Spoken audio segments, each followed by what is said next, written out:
आ जाएंगे। अब सवाल है कि 1 एम्पियर का मतलब क्या होता है। 1 एम्पियर बराबर 1 कूलम बटा 1 सेकेंड। अर्थात अगर हम ये ले ले कि एक चालक तार ले लें, ठीक है, एक चालक तार है और इस चालक तार से आवेश बह रहा है, अर्थात विद्युत धारा बह रही है। आवेश का बहना है अर्थात विद्युत धारा बहना। आपको बार बार याद रखिए, आवेश का बहना ही विद्युत धारा है। विद्युत धारा क्या है? आवेश का बहना, आवेश का प्रवाह विद्युत धारा है।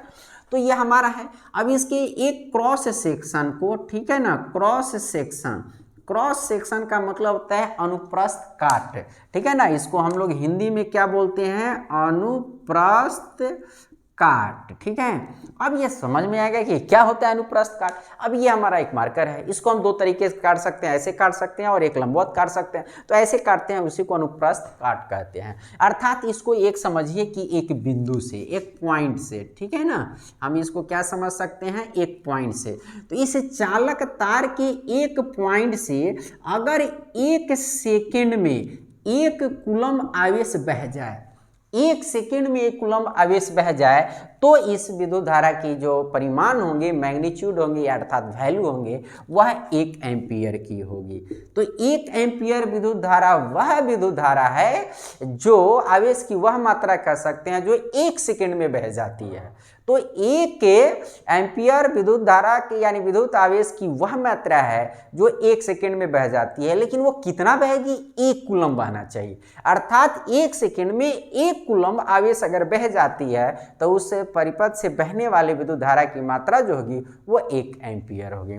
अब सवाल अगर आपसे पूछता है कि ये आप हैं और आपके शरीर से 1 एम्पियर की धारा अगर आपके शरीर में प्रवेश कर गई, आपके शरीर में कितने विद्युत धारा प्रवेश कर गई? 1 एम्पियर धारा प्रवेश कर गई। तो आप सोचेंगे कि आपके में कितना आवेश चला गया, कितना इलेक्ट्रॉन चला गया।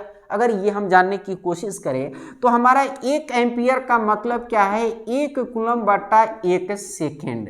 अर्थात है कि आपके अंदर जो है 1 एम्पियर की धारा अगर आ गई है, इसका मतलब है 1 सेकेंड में आपके शरीर में 1 कूलम आवेश घुस गया है। अब झटका तो लगेगा। अब कहिए कि 1 कूलम आवेश से क्या फर्क पड़ेगा?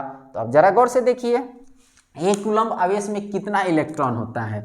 तो आप जानते हैं 1 इलेक्ट्रॉन पर 1.6 गुना 10 के पावर 19 कूलम आवेश होता है।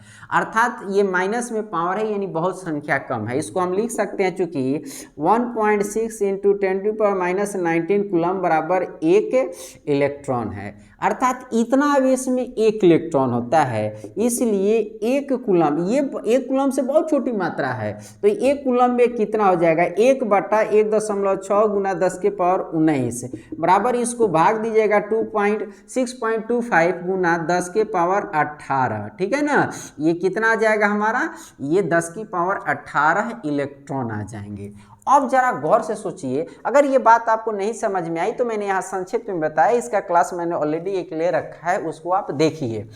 तो 1 कूलम आवेश का मतलब क्या हो गया कि ये आप क्या कह सकते हैं कि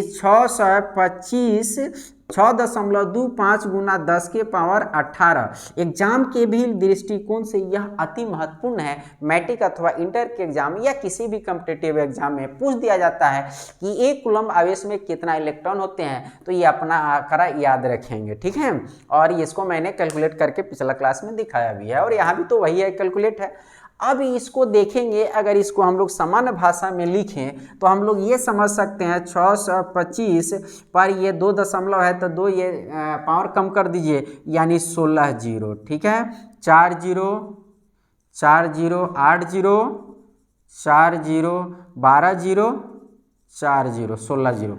इकाई दहाई सैकड़ा हज़ार 10,000 लाख 10 लाख करोड़ 10 करोड़ अरब 10 अरब खरब 10 खरब, बाप रे बाप, यानी 62,6,25,000 खरब इलेक्ट्रॉन। बाप रे, ये अरबों खरबों इलेक्ट्रॉन जो है ना 1 सेकेंड में हमारे शरीर में ठूस दिए जाते हैं। अगर 1 एम्पियर का धारा का झटका अगर हमको लगता है तो इसीलिए ना 1 एम्पियर की धारा की भी अगर झटका आपके शरीर में लगती है तो आपको हिला कर रख देती है। तो जोर का झटका आपको क्यों लगता है? अगर विद्युत धारा आपके शरीर में जाती है, आप कहीं से गलती से तार को टच कर देते हैं तो ये जो धारा जो होती है हम लोग के घरों में बहती है वो 5 एम्पीयर की धारा होती है, यानी 5 कूलम आपका आवेश, अर्थात इसमें 5 से गुना कर दीजिए, अर्थात इतना अरबों खरबों इलेक्ट्रॉन जो है 1 सेकंड में आपके शरीर में प्रवेश कर जाएंगे।